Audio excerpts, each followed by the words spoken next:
Welcome to the Faith to You podcast. I'm Pastor Caleb. We're continuing our series in Romans chapter 8, where we answer the question, I'm saved, now what? This is part 8, and today we're going to be talking about the point of futility. I want to start by asking you a question. Think about entropy. Now, if you don't know what entropy means, it means the disorder in a system. And over time, the laws of thermodynamics tells us that entropy increases. Does entropy frustrate you? Does chaos in your life frustrate you? You know, if you're like me, it's extremely frustrating when things fall apart, when things don't work like they're supposed to. The way my brain works, I like a place for everything in its place. I like it when my car is running well. I like it when my technology is working correctly. I like it when my body is working correctly. I like it when relationships are going well. But into all of those things, chaos is constantly creeping. Does entropy frustrate you? Well, in Romans 8, Paul tells us that God actually has a purpose in entropy. You know, it would seem like we fix something, it breaks. We eat, we get hungry again. We wash, we get dirty. We live, we die. The preacher says in Ecclesiastes, vanity of vanities, all is vanity. This life, it's like a wind that's here and then it's gone. What's the point of it all? The point of this futility is explained in Romans chapter 8. It says this, Romans 8:19, for the creation eagerly waits with anticipation for God's sons to be revealed. For the creation was subjected to futility, not willingly, but because of him who subjected it, in the hope that the creation itself will also be set free from the bondage to decay into the glorious freedom of God's children. I want you to think first about what this means. Creation was subjected to futility. Well, what that means is the futility that we see around us, the chaos, things decaying, things falling apart, disease, sickness, war, famine, all of those things are something that creation was subjected to. In other words, it's not part of the original intent of creation. It's not part of the original design. Chaos is not part of the original design. It was subjected to that. And you know the story. Through one man, sin came into the world, and death through sin. As a result of sin, we have death and all of the chaos that comes with it. But what's the point of it? Well, it says in this passage that the reason that creation has been subjected to death, to decay, was in hope.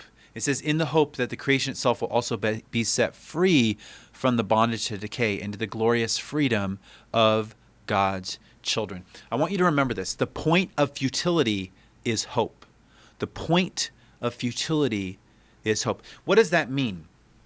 It means God subjected creation to futility so that we would not find our hope in this creation. We are not meant to find ultimate purpose, meaning, satisfaction in this life. And we know that. Everyone knows that. Whether they're saved or not, whether they're redeemed or not, they understand there must be something more. And how do they know that? Futility. You see, futility whispers to our souls that there must be something more to this life. It can't just be about this life. That's why creation was subjected to futility. God did that so we would not set our hope on what is fading away. Disappointment is programmed into creation so that you will learn to not seek contentment in what is meant to pass away. You see, the fleetiness of life reminds us constantly, this life is not what I'm living for. There must be something more. This is why it's better to go to the house of mourning than the house of feasting. It says this in Ecclesiastes 7:2.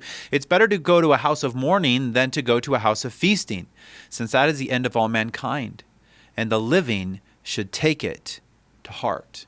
When you go to a funeral, when you take time to mourn a lost loved ones, take it to heart. Remember, this is the end. There's more to this life than simply living a few short moments and then dying. What is this all about? It's about eternity. It's about what comes next. It's about what this life is preparing me for. And because this creation has been subjected to futility, I'm reminded constantly, don't fix your hope on what is fleeting. Now, he says here that all of creation is longing for the revelation of the sons of God. What does that mean?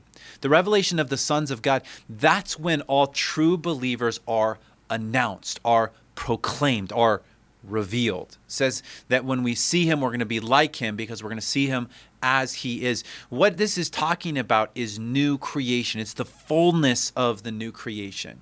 All of creation is longing for that fullness. Everything in creation is straining forward and groaning for the day when it will be made new. It will be able to perfectly fulfill its created purpose. And I love what it says. It says all of creation is groaning for that. And in our next podcast, we'll talk about what it means that creation groans. But for today, I want you to remember this. There's a point to this futility. It's a built-in reminder. Creation was not made to be this way. It was subjected to futility so that we would not fix our hope on what is passing away. Fix your eyes on Jesus. Run toward the author and finisher of your faith. Thank you so much for listening to me today.